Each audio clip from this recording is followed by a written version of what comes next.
আমরা ভুলিনি, ভুলবো না। বাংলা ভাষাকে অপমান করা মানছি না, মানবো না। ভাষা জিন্দাবাদ, বাংলা ভাষা জিন্দাবাদ। ভাষা শহীদের অপমান মানছি না, মানবো না।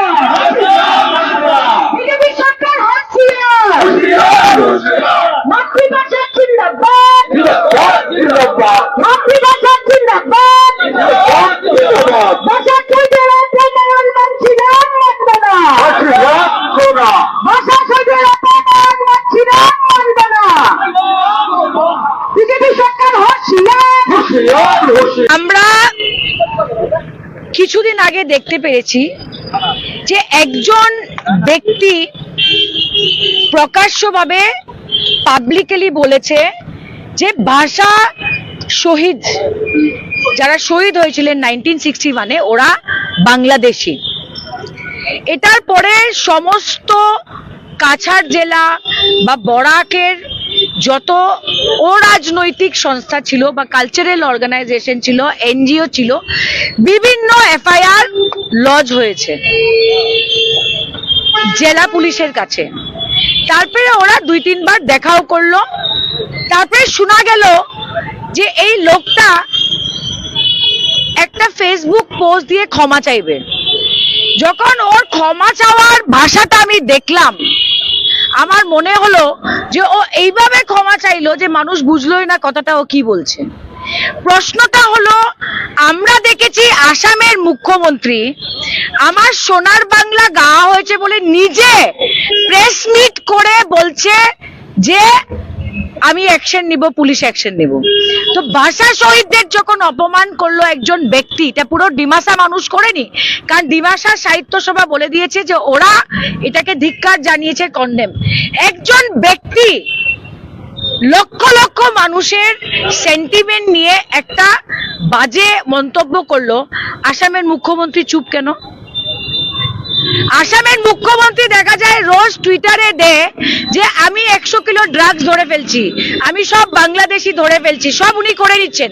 তো আমি হেমন্ত বাবুকে জিজ্ঞেস করতে চাই যে ভাষা শহীদদের যারা বাংলাদেশি বলল, আসামের মুখ্যমন্ত্রী প্রেস মিট করে কাছাড় পুলিশকে নির্দেশ দিলেন না কেন অ্যারেস্টের জন্য?